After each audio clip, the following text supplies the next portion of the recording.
Have you been up to anything exciting today, Damien? Every day is a wonder of unexpected strangeness and beauty.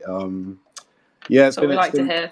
it's been a strange day actually. I almost talked myself into curating this kind of this like really crazy screening that would be happening in a couple of weeks, but luckily it's not happening, which is really good. And I don't know how I end up doing this. So I was like, oh yeah, it's another project that I'm doing based in Web3. You think you know about it already, and I'm doing a performance at the launch event on the 3rd, which is the first day of NFT London.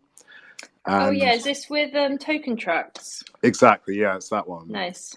And I mean, I won't bother going into all the details, but it just turned out that I kind of talked myself into producing this kind of like temporary group show for that one night with the screening and stuff.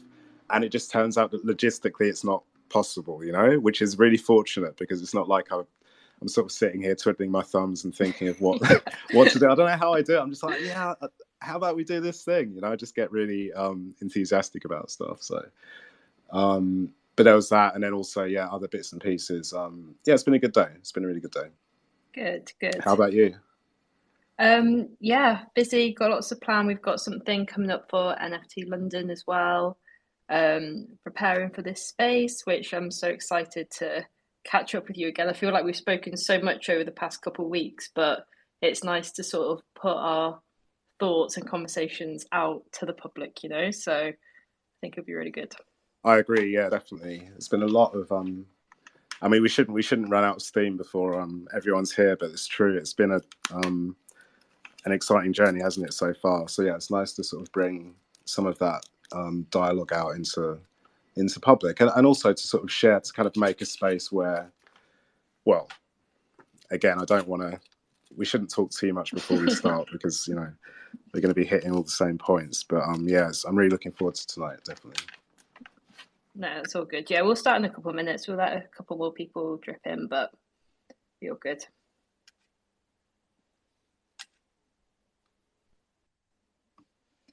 I reckon we should just go for it. People will join within the next few minutes anyway, but let's not leave anyone hanging.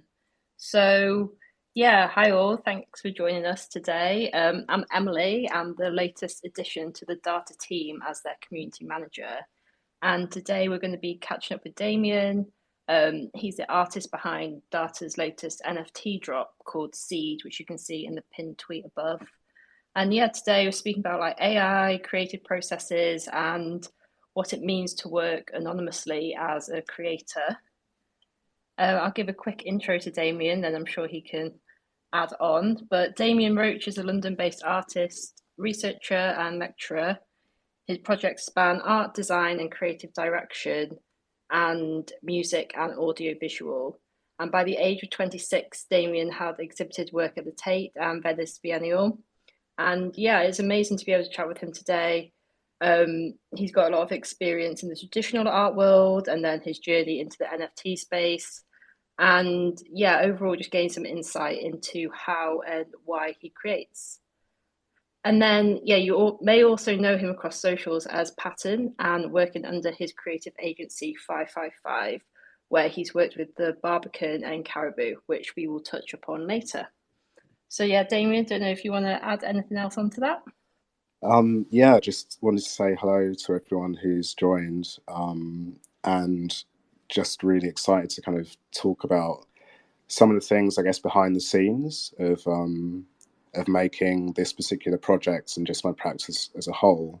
So I think one of the things that's really important about in conversations and Q&As and all those sorts of things is that usually we just get to see the kind of the final result of a whole set of processes that creatives and artists, whatever, kind of undertake to make work happen. So I think these sorts of situations are just so valuable to kind of shine some light on, what's behind the work and the processes, but then also it can be, I think, particularly if you think about the way that many people working in this space are kind of doing so very remotely from each other. We're at the end of the opposite end of the planet sometimes. We're sitting in front of our laptops or our phones, and it can be quite a lonely experience. I think some of the kind of important locuses of discourse and dialogue within arts, within culture as a whole, are places where people join, meet, talk, discuss, share, laugh, get drunk, all of those sorts of things. And I think that obviously this isn't the same as being in a bar or being at a gallery opening or in someone's flat or something like this. But I think you know there's a massive value, isn't there, just to having a place where we can kind of share our own experiences, and often I think then find that all sorts of people share very similar kinds of thoughts and feelings about what's going on. So yeah, really happy to be here and to sort of add something to that.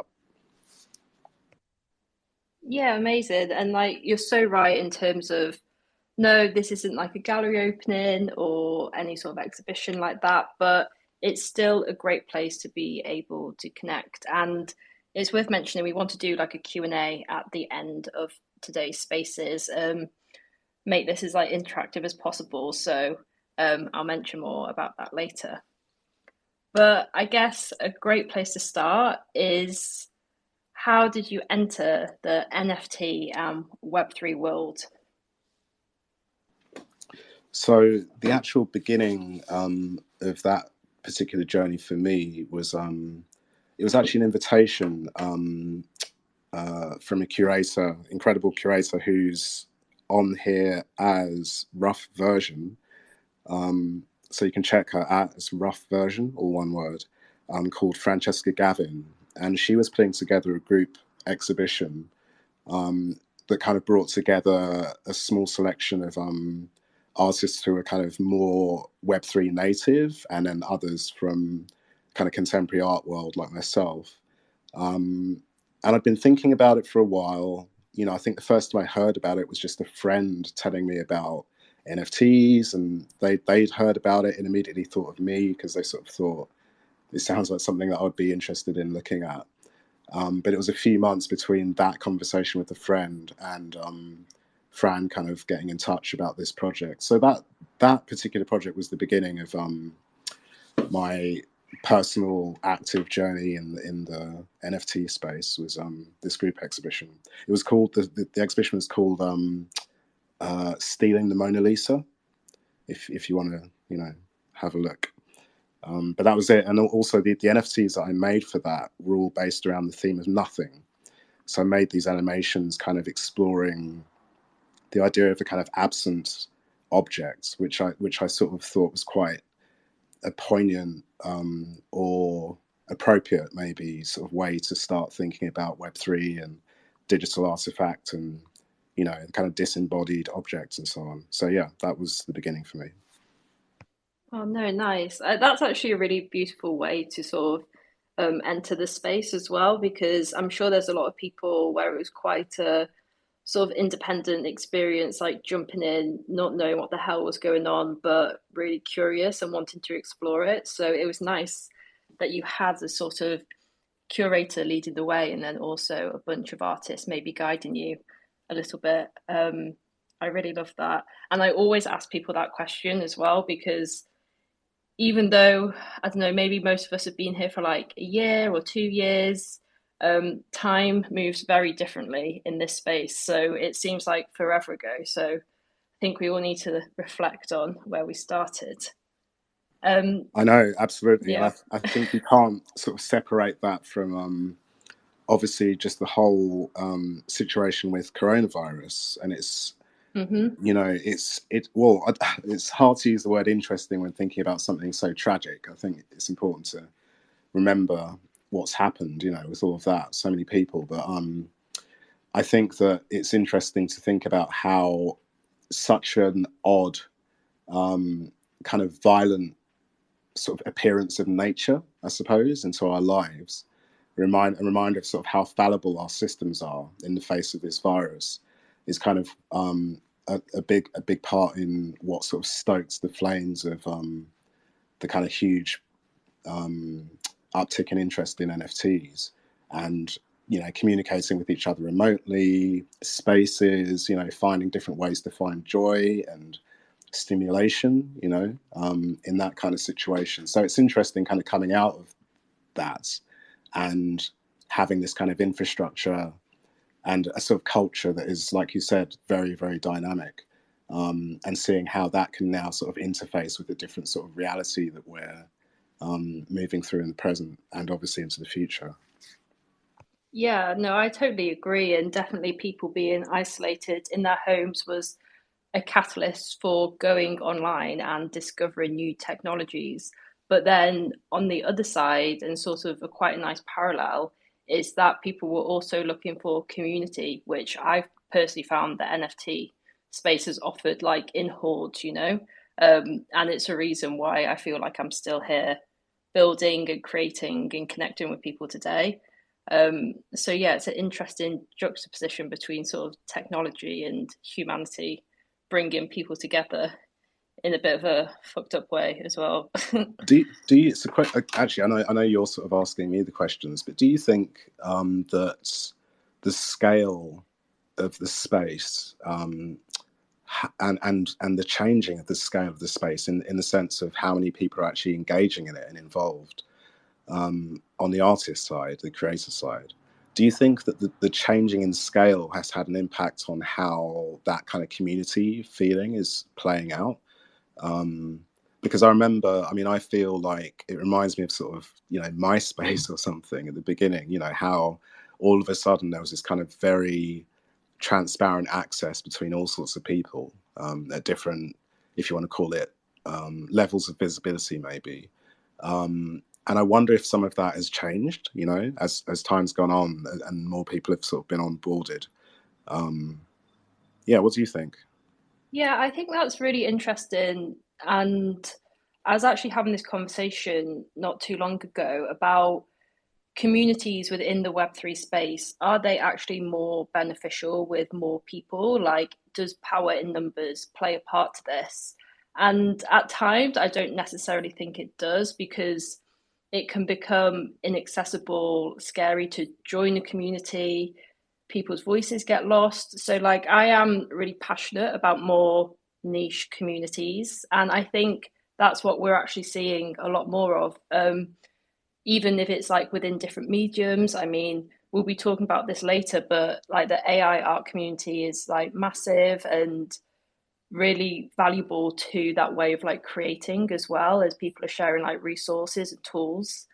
Um, but yeah, I hope that's answered it a little bit.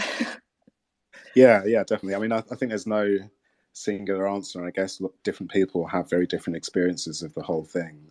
Exactly. Yeah. I'm glad to see Pixel Lord has joined us. How are you doing? Good friend. And we got David in there as well, which is great. How are you doing, David? Nice to see some friends here. And I think Pixel Lord will have, I think later on, maybe some interesting things to, if you're still here, I'm assuming, but have some interesting things to add, because we both come, well, I don't know if I'm jumping ahead, but we both come from a similar kind of scene in terms of music.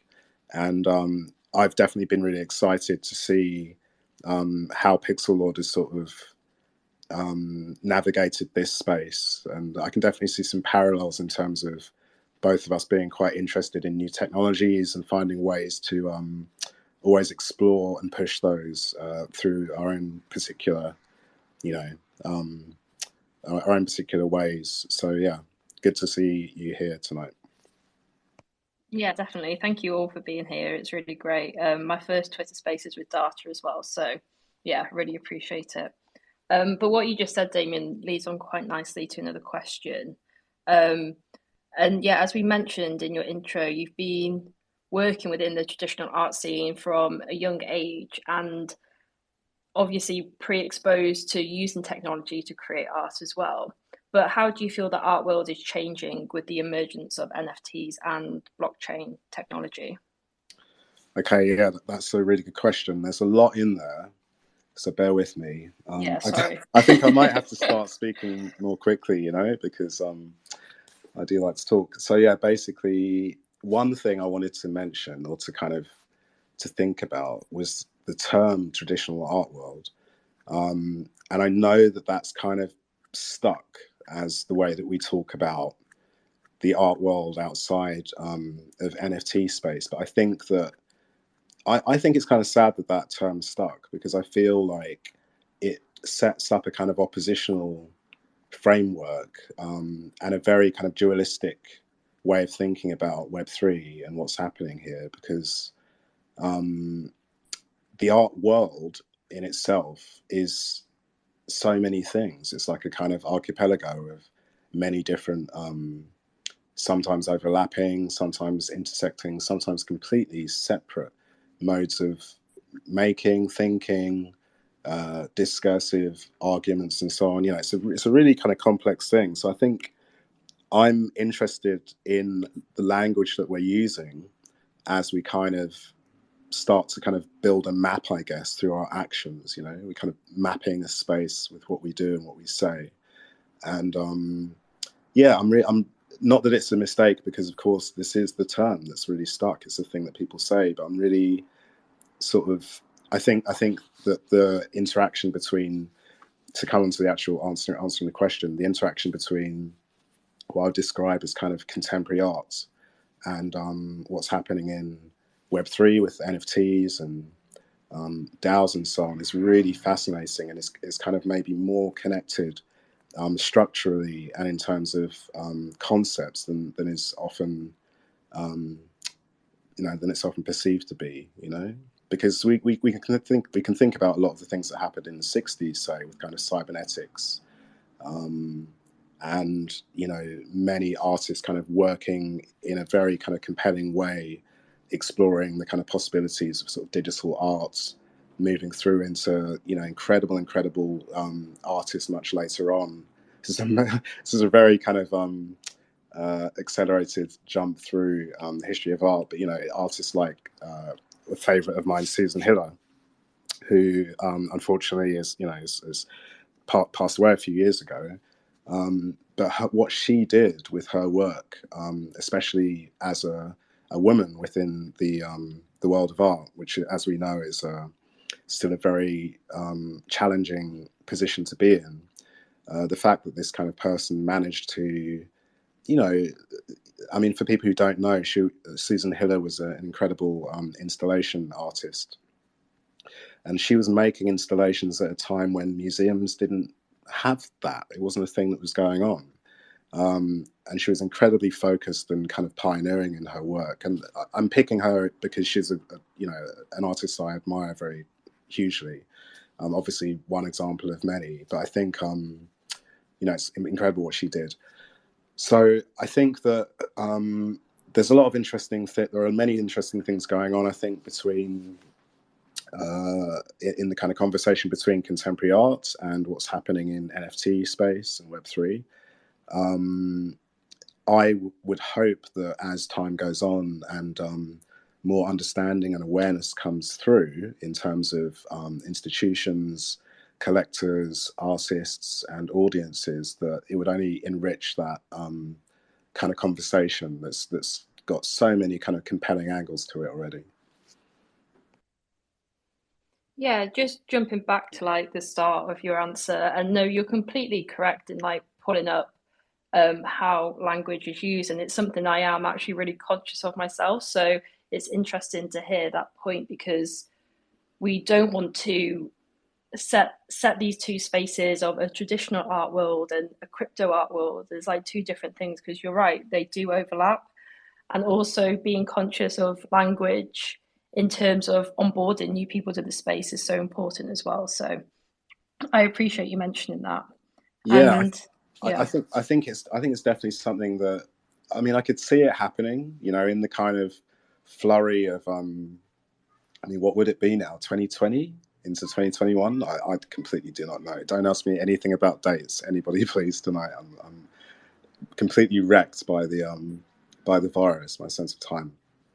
Um, but I think that in the kind of flurry of activity, where a lot of these sort of pathways of thinking were being established through, like I said, sort of through action, but also through language, you could just kind of see this term, traditional art world, just really taking hold. And I was like, no, this is not the right path, you know. And but the thing is, it is the term, you know, it's efficient, and people know what you're talking about when you say it. So it's kind of, it's hard to know how to navigate that now. But again, I hope that sort of as time goes on, the kind of nuance, and I mean, the thing is, I would add, I suppose, that, you know, NFT space itself isn't one space, right? I mean, there are so many different kinds of artists, kinds of practice going on, that even to call that one thing, I think, is a kind of you know,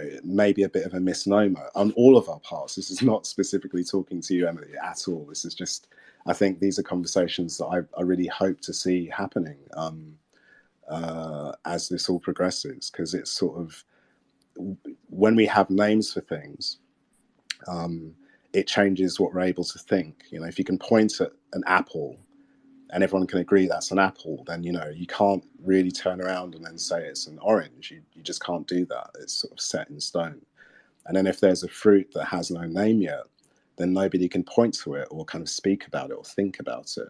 So I think language is so important, and will continue to be as we sort of, you know, journey on this kind of voyage that we're all on.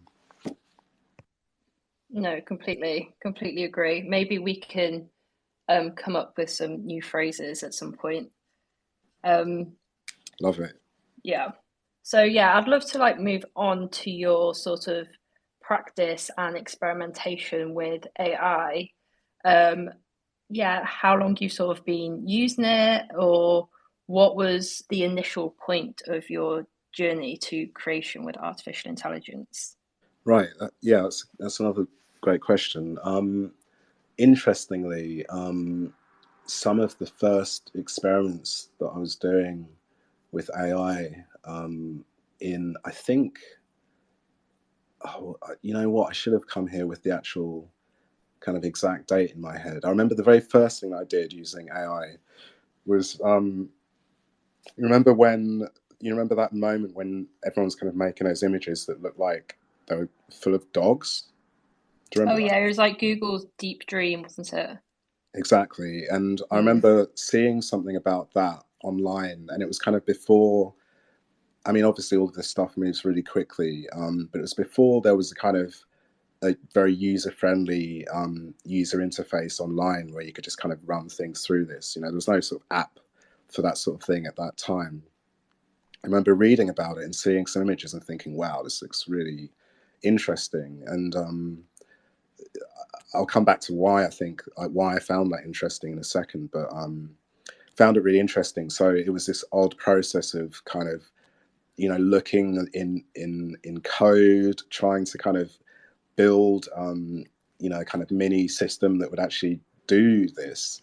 And it was really hard, you know, at that particular moment. It was, I remember it was just a real mission, but making this image that was a kind of a manipulation of a press photo that I was using at the time for my music project Pattern, and posting it on Facebook. So again, we're dating this very specifically, and, you know, people kind of going really crazy about it. You know, it was like, what the hell is this? This looks mad. You know, it was massively shared and kind of interacted with, and then within, you know, a couple of months, those kinds of images were all over the place.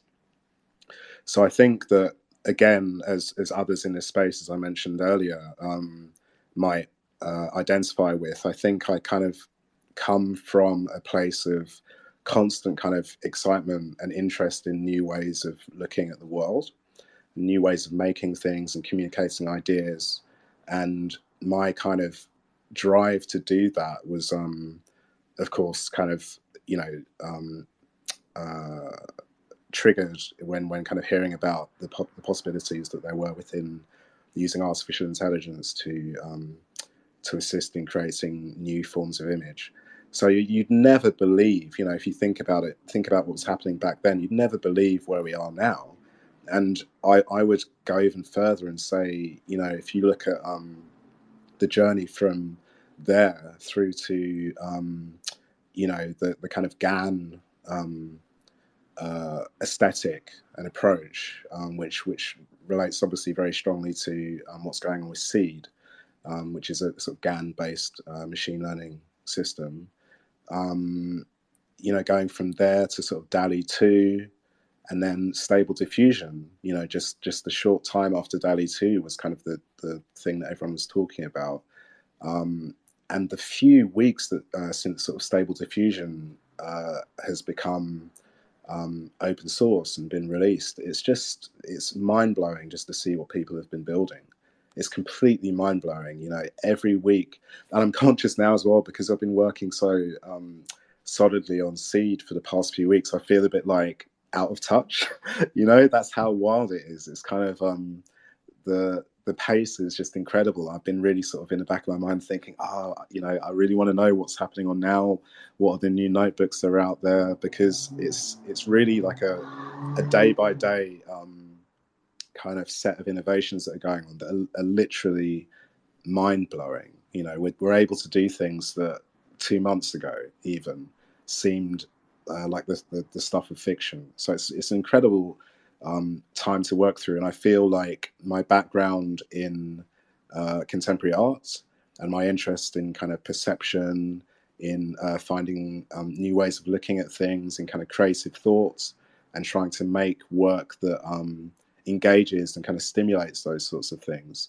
I think it seemed inevitable that there would be a big focus on using AI in my practice. So that's sort of what's been happening in recent times. Yeah, that's amazing. I think just like the NFT space, like the AI art space just moves absolutely rapidly because I remember when Midjourney came out. Well, I say I remember, it wasn't even that long ago.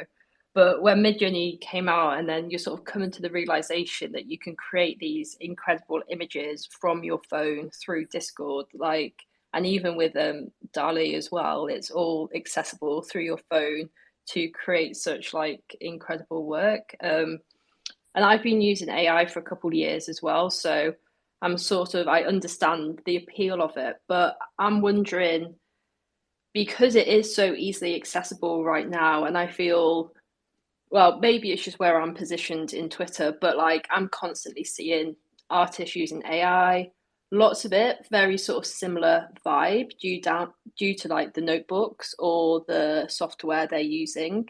But do you feel people have sort of lost that wonder of, oh my god, how is that created? Like they had with the Deep Dream image you posted on Facebook, I just th- because I was just going to say, just because they've sort of got a peek behind what goes on to create that now. I think that's such a good question. Such a good question. They all are. I'm going to have to stop saying that. We're just going to have to assume they're great questions. Thank you so much, Emily.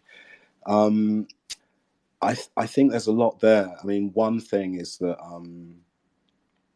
I feel that there is a danger of kind of mistaking or confusing an exciting artwork with an exciting process.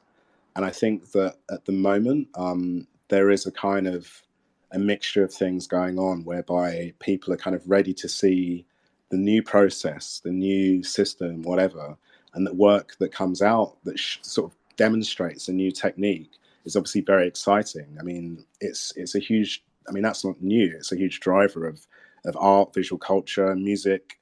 Those sorts of the kind of future shock of seeing something that you've never seen before is obviously very, very appealing, and it's entertaining. Of course, you can't really sort of forget about that element of things. So I think that as all of this is developing, there's definitely a kind of a very particular relationship between that kind of novelty and the kind of the draw towards newness, and then also something else, looking at, well, what's this work actually trying to achieve, and how is it achieving it? Is it achieving it? And these are maybe kind of a couple of different things that can kind of be easily mixed up. And I remember, and I love this as well, like you said with Midjourney, how we kind of talk about these things like there was a distant past, but I remember seeing some stuff on Twitter where people were sort of talking about being bored of GANs, so bored of GANs. My timeline is full of all of these sorts of things, and it makes sense that sometimes there would be that kind of sentiment, but it's also at times kind of a bit disappointing, because you'd hope that people may find a way to kind of see past that kind of draw towards the newest thing and engage in a kind of a bit more of a kind of deeper, more potentially kind of critical way with the work that's being produced, and not being kind of so starry-eyed about the process. So I think that's an important thing to think about. I mean, yeah, I've got something else I wanted to say, but I also don't want to drag it on too long. No, go for it. Well, I think I've been thinking a lot about photography and about, I mean, I guess kind of relating back to earlier when we were discussing the relationship between NFTs and coronavirus, and the sort of temporary way we were living our lives, and all of that kind of having an impact on each other. I think in terms of AI, I'm really interested at the moment in the sense that in this kind of moment where we're on the kind of the precipice of a moment where we feel quite widely that we cannot really trust the image. We cannot trust the photographic image in the way that we have been able to in the past.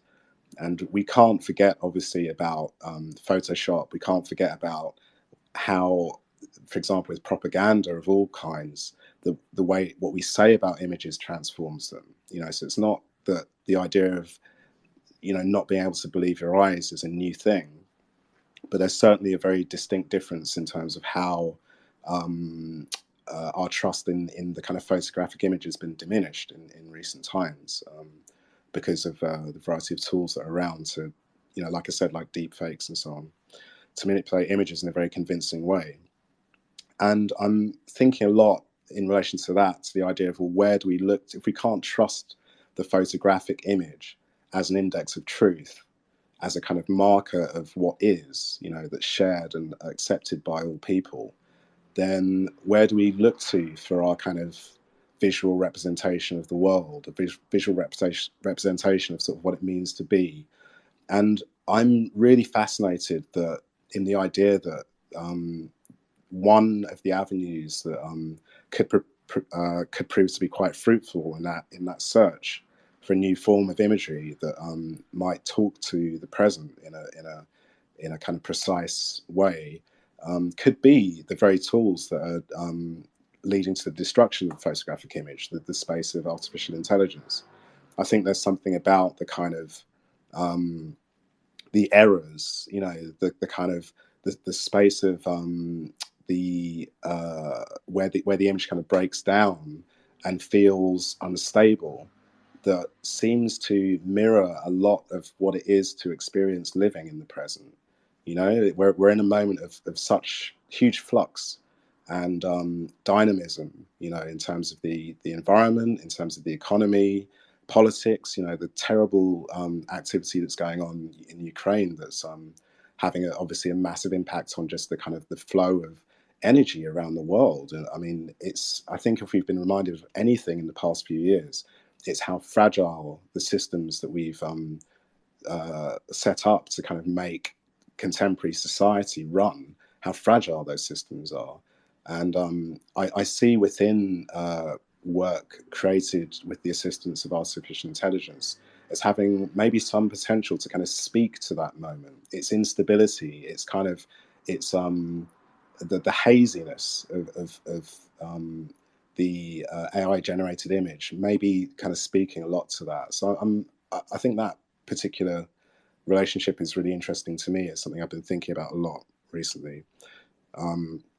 Further, actually, sorry, it's such a long answer. Further, though, I think that if you consider the fact that the sort of text to image AI systems are all kind of based on, that huge library of images, that humanity has created over the years, I think it's also fascinating to think about the idea that the kind of mechanisms of art, of contemporary art, are kind of baked in to those systems. So it's sort of strange, the idea of kind of art kind of coming to the rescue of our ability to kind of dialogue with the present, and with how we image what it means to be in our present reality, which is really fascinating, right? So sort of, you have painting killed off by, in inverted commas, killed off by photography, and then this kind of strange moment where photography reaches its kind of this sort of aerobic moment where it kind of starts to devour itself through these systems that we're looking at now, and transforms into something else, which is kind of maybe more related to kind of painting, or the kind of the mechanisms of, say, cubism, surrealism, pop art. Even there's a kind of interesting little structural relationship between diffusion, the kind of system of diffusion that is at the heart of artificial intelligence systems, for image creation that we're using at the moment, and impressionism and pointillism. And I think all of these sort of mechanics, and you can look from the outside at sort of AI, and it kind of appears to be this kind of alien kind of system for kind of making and thinking about images. But I think if you look a little bit under the hood, we can sort of see these mechanisms that are actually kind of age old, and very much related to kind of contemporary art, modernity. So this is it's an interesting kind of arc that I'm quite fascinated by at the moment. No, I'm really glad you carried on that thought, because that's something I think about quite a lot as well. And I think the parallels between like photography and AI are brought up so often. And what I'm about to say is definitely a conversation for another time. But like you said, this arc is really fascinating because before photography, you had like realistic oil paintings, and that was as close to reality as you would get in a visual. And then photography was invented and then became readily accessible. And then you had movements like pop art or surrealism that was sort of a protest against the photographic image. It's like, no, we don't want reality anymore. We want something more imaginative. And I think we're sort of at a point with AI where I'm just like, actually, we're not at a point in AI at all because it's still so new. But I'm just excited for what will come after AI. What will be the protest against it, you know? Um, so yeah, and I'll ask you this as well, because you're a musician and I've got a background in photography as well. So we're already sort of exposed to creating with technology. And I wondered if that sort of made it easier for you to actually work with AI without having too much sort of thought into it. Because I think a lot of people are a bit apprehensive because it's like, has a human, has a machine created this, all those sorts of conversations. So I was just wondering what your sort of viewpoint was. Yeah, I think that's I'm going to say it again. Great question. Yeah, I think that's really important. Actually, you're totally right. I think if you're kind of familiar with certain forms of making that do utilize technology in some way between sort of idea and realization. So, like you said, with sort of photography or music production, I suppose film editing is a similar thing. Then it could be that kind of jump from a previous way of working to then move into creating with the assistance of AI systems could be a bit of a smoother leap. And again, it's maybe to kind of go backwards again, thinking about how oil paints revolutionized painting. The paintings that you could work on for a longer period of time. Being able to kind of paint outside when kind of little metal tubes of this stuff was available. So I think that technological innovation has always driven what's happening in creativity. And I think, as you brought up both photography and music production, I think there's another narrative held within those particular forms that is also about access, and it's about who's able to create, who's able to tell their story. If you kind of zoom back to kind of the Renaissance or something, you know, not everyone was able to produce images, even look at them. To be honest, um, these things were kind of rarefied experiences, and the same as say classical music. You couldn't just listen to music; you'd have to go somewhere to hear like an orchestra play, and it's not something that the majority of people would get to experience, let alone think about even producing. So I think there's also um, maybe another kind of interesting point about the kind of accessibility of kind of making images, and how I've also sort of noted a lot of fear, I suppose, within various communities, in terms of maybe trying to preserve some of that kind of you know, I mean, you could call it elitism. I don't think it's quite the right word, but preserve some of that separation between those who are able to make and those who aren't. And I can understand that. I can understand there is a sort of terrifying element to it in terms of, the value that we place on, you know, the activity of making images, and the kind of huge impact, obviously, that these AI systems are having already on that, in terms of commissioning illustrators and photographers and so on for certain types of work. That's a reality, and not something to be taken lightly at all. But I also think that there's a huge value to opening the variability to kind of make images and to speak through the visual that these systems are kind of opening up. And that's certainly, I'd say, something that should be celebrated. Absolutely. Yeah, and accessibility in creating art is something I'm really passionate about, because AI is ultimately a tool for enhancing human experience of creativity, but not everyone maybe has the skill set or even just the option to do, like you said. I think we've got to be really aware of that. There is a certain level of like privilege you have to be someone who can create, whether it's for a living or you can earn money. Um, so yeah, I think that's a really important point.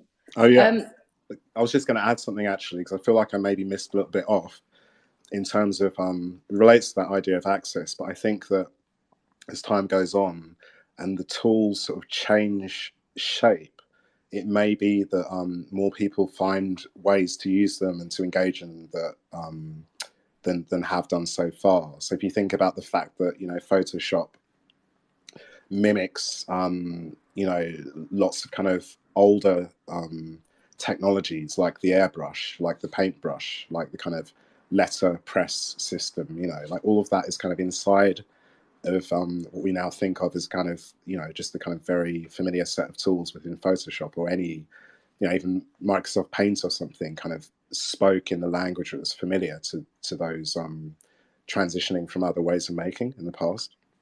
So I think it seems likely. I mean, in fact, I say it seems likely. You're already seeing kind of developments where people have developers have created systems that can interface between, say, Photoshop and Stable Diffusion.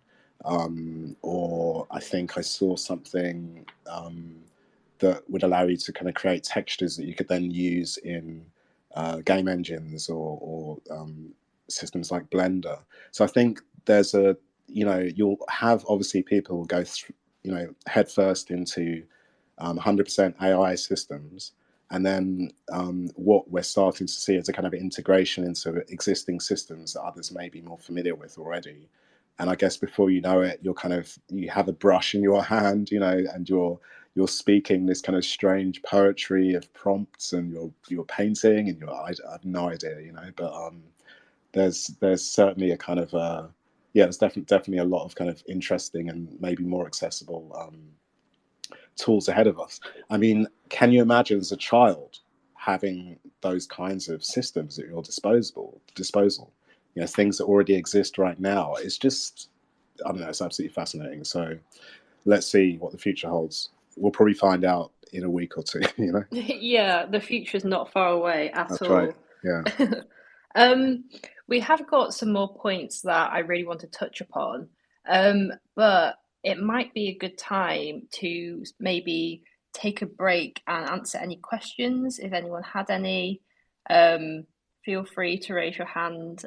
If not, we can move on as well. I'm just conscious we've said a lot of words, and me and Damien could probably speak to each other for hours. It's kind of a toxic Twitter space right now.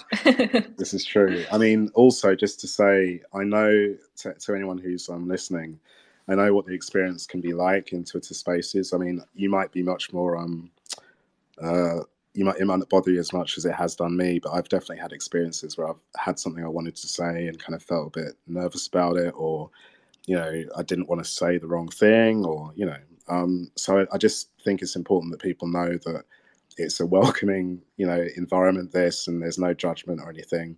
No such thing as a bad question or a kind of a wrong thing to say or whatever. Everything's valued. So please don't hesitate if you want to kind of raise your hand and say something. Like we're ready to hear. And it can be a question, but also it can be a reflection based on your own experiences, in terms of some of the things that you've spoken Damien, about. could I Yes, could I ask the first question?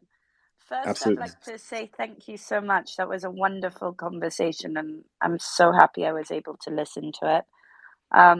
But my question is, can we talk a little bit more about seed specifically, especially as I think most people are aware of it, but just also the concepts around seed specifically.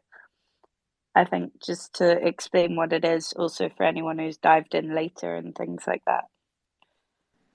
That's That's a no, great question, Tiffany. And yeah, this is what I mean. We've got still quite a bit to touch upon, so I just wanted to open it up if anyone had any questions. But I mean, let's go on to that. So, Damien, I don't know if you want to give us like a brief intro to Seed, and then there are a few questions I prepared to ask you about this. um, So it's essentially Seed is a project that I've been sort of commissioned to make by Daata. So as I think Emily might have said at the beginning, Daata is a kind of an digital art incubator, and that sort of operates through commissioning, curating, and dealing in selling sort of digital art. And it's been doing that for some years. I think, is it Should I 2015? should I sum up? So Daata was the first Yeah. marketplace for digital art that was founded exactly in 2015, and since then has been um, selling and commissioning digital art for various functions. So Damien, it was a big, exciting deal to work with you because although we've done a few projects in Web3, I think this is our first time really going native and getting into generative art and thinking about all these ideas that we're so excited about, and we're excited that you're so excited about. My highlight with Seed, and I'd like you to talk on this, is that you have connected these incredible points in history. You've connected what's happening now with the NFT craze to tulip fever in the 17th century. And that for me, in the most elegant and skillful and attractive and thrilling way. So I would love to hear more about thinking about that and your comments on that. That's so kind. Thanks, Tiff. That really means a lot to hear that. And you're quite right.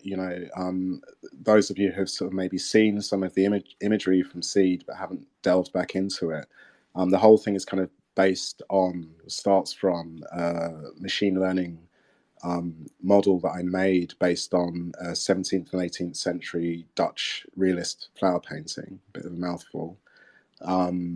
And I'm not sure how much people know, so it's hard to. I don't want to make it inaccessible. So just say very briefly what I've done is kind of I made a data set of, as in a large collection of images, hundreds of images that I collected of images of these paintings, and fed them into this system, which then processed it by looking for characteristics that were shared across this data set. So sort of getting a sense of what these images were made of, I suppose, in terms of information.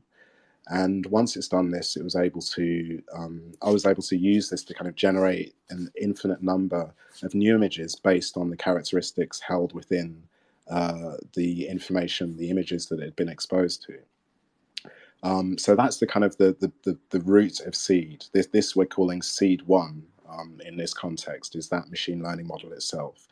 And then there are a number of kind of stages or tiers that the project kind of goes through. So a lot of it is about kind of shifting information from one form to another, and sort of seeing what happens, what's left behind, what does it suddenly begin to, what characteristics does it start to kind of take on as it moves from one place to another, one form to another. So the next seed, which is seed two, is a series of 5 videos that I've made, kind of morphing between different images produced by this system. I don't know, again, it's, terminology doesn't really matter that much, but you could call, if you were to think of the information or the model that this machine learning system then holds within its head, if you want to say it, so that if you thought about that spatially, you would call that a latent space, and that space contains all possibilities that could be produced from the information that it holds. So those videos are kind of, in a way, you could think about it as a sort of journey from one point to another within this latent space of possibility. So it's kind of like looking through or sifting through that model's mind or memory or something.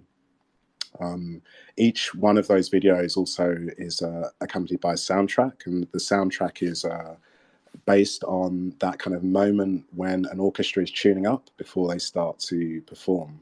And again, I'm thinking about this kind of space of potential, and just as Tiffany said, kind of looking at these sort of supposedly conflicting characteristics that are held within particular moments. So an orchestra we obviously think of as being sort of the ultimate display of order. It's kind of a strange machine that like humans have made to kind of tame noise and to kind of put chaos into order.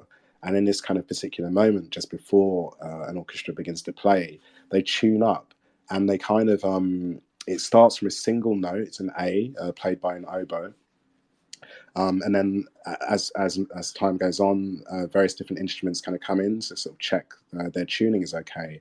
And then they begin to kind of play these kind of incredible flourishes of melody and kind of figures, musical figures that in total creates this kind of strange, beautiful kind of cacophony of sound.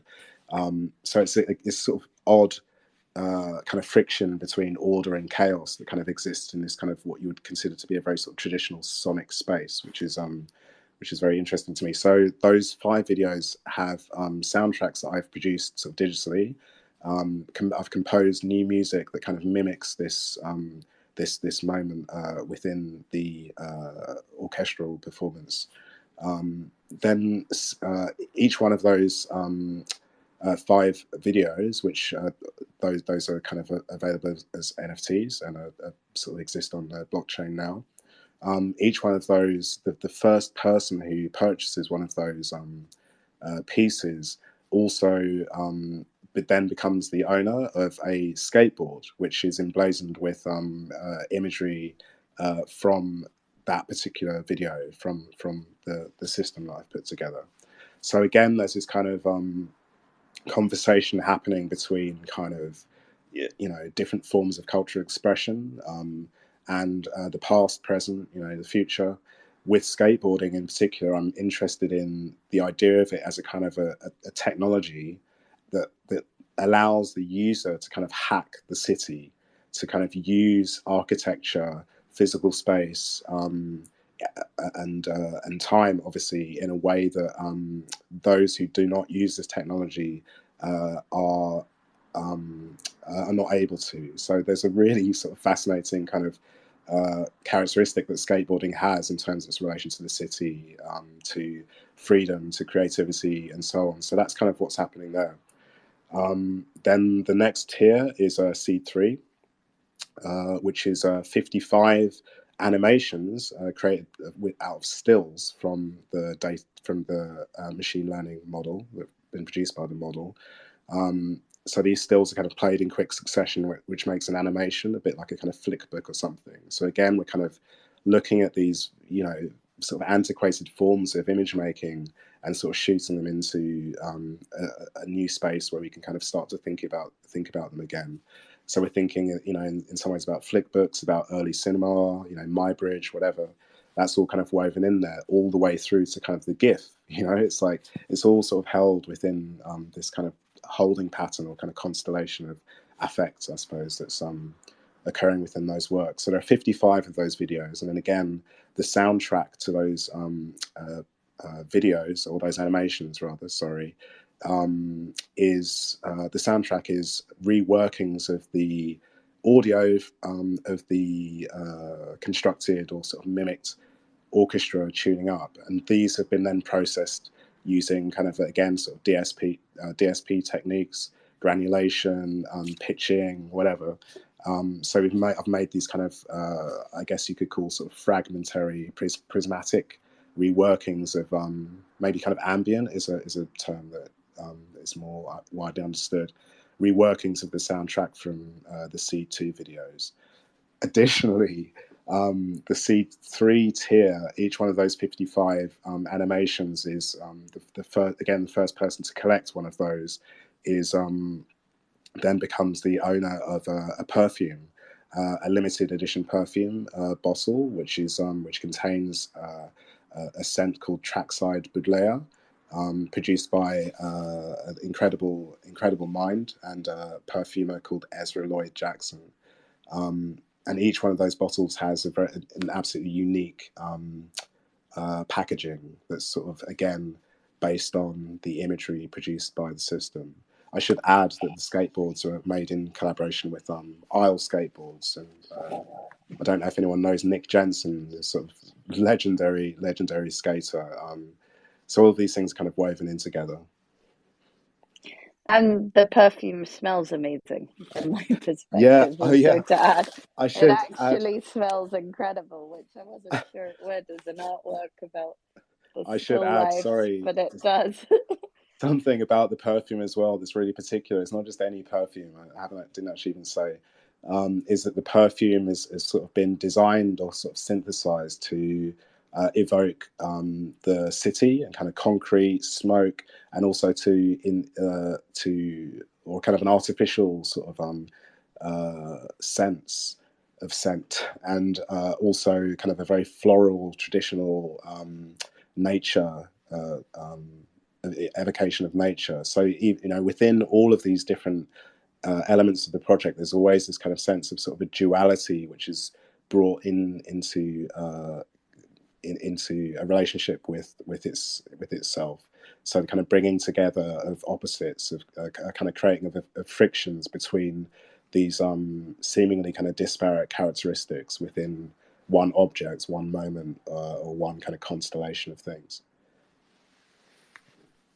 I'm so glad you mentioned the reference to the skateboards, and because I heard you say that for the first time last week at the breakfast event that we had just before Freeze, of it being like a hack to transportation around the city. And I just thought that was a really profound statement to make, and something I hadn't quite thought about before, but then also something I'm sure so many people can relate with also. I'd love to just hear a little bit about the process of seed as well. As the subject is sort of like 17th and 18th century Dutch flower paintings, I'm sure there was actually so much information you could gather in order to create a data set. I think you explained that sort of terminology really beautifully as well. Like we said, like language is important, so we don't want to sort of like gatekeep any terms. But was there any part of this like research and collecting process that particularly stood out to you? That's great. I mean, and absolutely, I kind of mirror that in terms of gatekeeping. It's like so easy to get lost in terminology that people don't understand. I think just trying to keep it as open as possible is really important.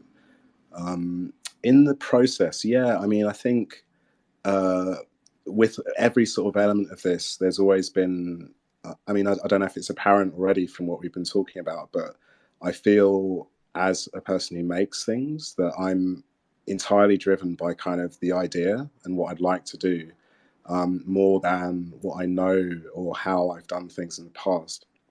So I think if you just sort of look across what it is that I do, I mean, you could just look at my Instagram or listen to my discography as pattern or look at my design work.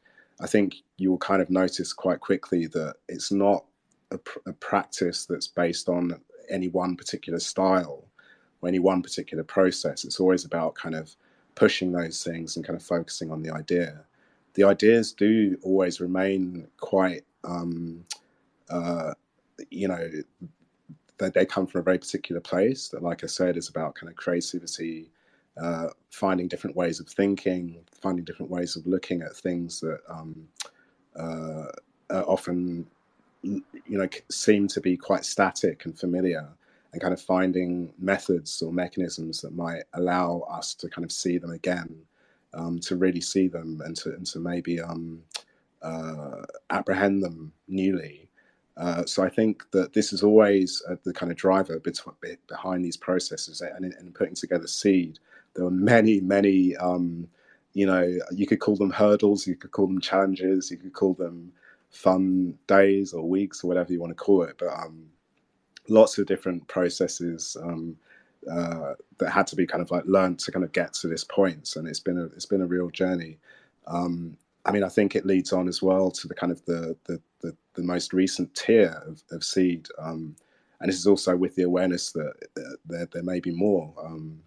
You have to kind of keep an eye out on things. I don't want to I don't want to spoil anything, but do keep an eye out on what's coming next. But the fourth tier is a series of t-shirts, and the t-shirts, again, have this inversion in that a t-shirt is kind of the ultimate mass-produced item, but what happens here is we've made t-shirts that are all individual, so each one has its own graphic and never to be repeated, and again, sort of based on the images produced by the machine learning model. And I think, in terms of, again, thinking about accessibility, we wanted, and when I say we, I'm talking about myself and Daata, because it was a very kind of integrated process of putting all of this together in dialogue with them, in discussion and discovery, and with the t-shirts, and throughout the projects, I suppose, as you kind of move through the tiers, there's a kind of a growth in accessibility. It seems crass to mention pricing, but moving from sort of Seed 1, which is not actually available. Seed 1 is the machine learning model. That's not available. It's kind of a priceless thing, really, that model. Then to Seed 2, which is the 5 NFTs, through to, and the decks, and then through to Seed 3, which is 55 animations, with the perfumes. All of these kind of items, then as you move through the tiers down to the next one, which is with the t-shirts, is there's a kind of growth in accessibility, both numerically but also in terms of the sort of monetary value that we've kind of placed on that thing.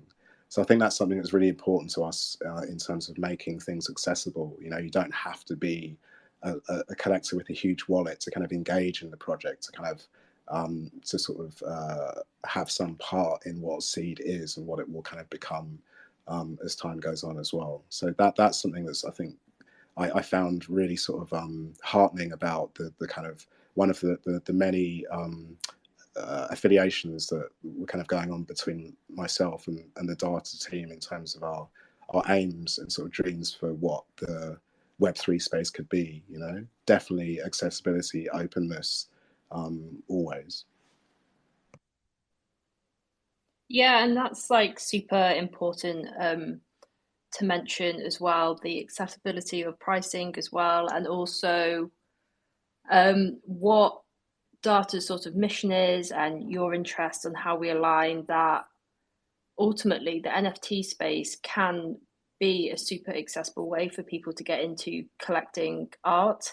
And I'm going to say it again, but like the traditional art world might have been something that seemed completely out of reach for people. And in many ways, like it was as well.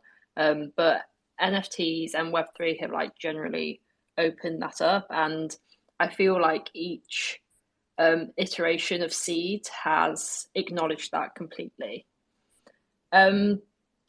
So I wanted to talk about your sort of persona pattern. So you may all be familiar with Damien. He has two Instagrams where one is like Damien Roach and then another one Pattern, and which is the same on Twitter as well. And Pattern is your music and audio visual project. And from what I know, up until recently, you sort of operated as an anonymous creator.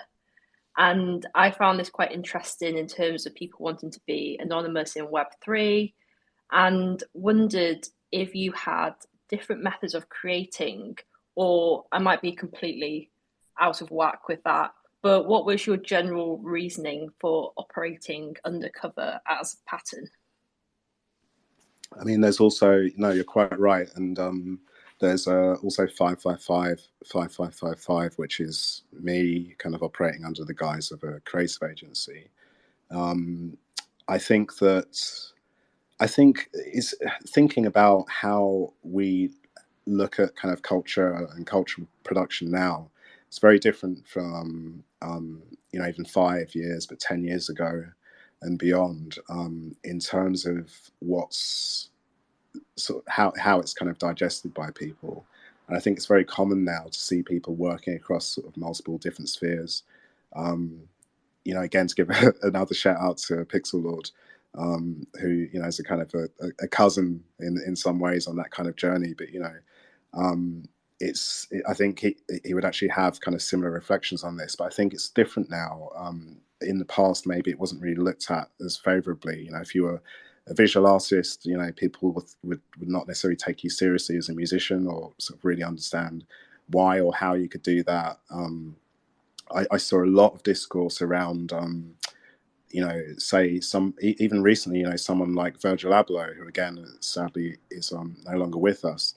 A lot of discussion in sort of like the sort of techno corner of social media, kind of disparaging what he was doing for kind of getting involved in DJing and so on. A lot of that, and it's still there these days. And I think that it's easy to take for granted how much that's shifted in sort of recent years. So, I obviously kind of come from a moment where those considerations were real. And I think, again, to kind of underline that fact that inside of my practice, there's a huge kind of drive towards freedom, like personal freedom, freedom of thought, freedom of activity, and ways of living. And the decision to kind of keep those different strands of what I was doing separate was kind of driven by that kind of desire for a sense of freedom, total freedom. And I think now I'm fortunate enough to be in a moment and a space where it's possible to enact that freedom across these different spheres in a kind of a more open way, but still retain that kind of infinity of possibility, So, yeah, it was really well picked up on that, I think, Emily. Thanks. No, of course. And I feel I'm sort of like freeballing here, but I'd love to do another space at some point with yourself and maybe some anonymous artists or collectors, and maybe someone who's been unwillingly sort of doxed in this space as well, because I think it's a really interesting conversation to have. Um, but yeah, I'd love now. We were worrying that we wouldn't hit an hour, but I knew that really we would, and we could probably go on for a lot longer. But I'm conscious of not eating up too much into your evenings. So once again, if there's any questions, feel free to put your hand up and speak now, or alternatively reach out to Daata or Damien. So yeah, I don't know if you want to add anything as well, Tiffany. No, just to thank you so much, both of you. That was wonderful, and thank you to everyone who attended. Follow us on social to keep on our Daata journey. And thank you for being here. Absolutely. Just to add to that, I don't know if you can see the pinned tweet at the top of the space will take you to a bit more information about the projects and about kind of the journey so far. So definitely kind of explore that if you want to find out more and to experience Seed yourself in some way. Yes, for sure. And yeah, Daata has a few exciting announcements this week as well. So yeah, shameless shill of keeping your eyes on our socials. But yeah, thanks so much for joining us, everyone. And yeah, until next time.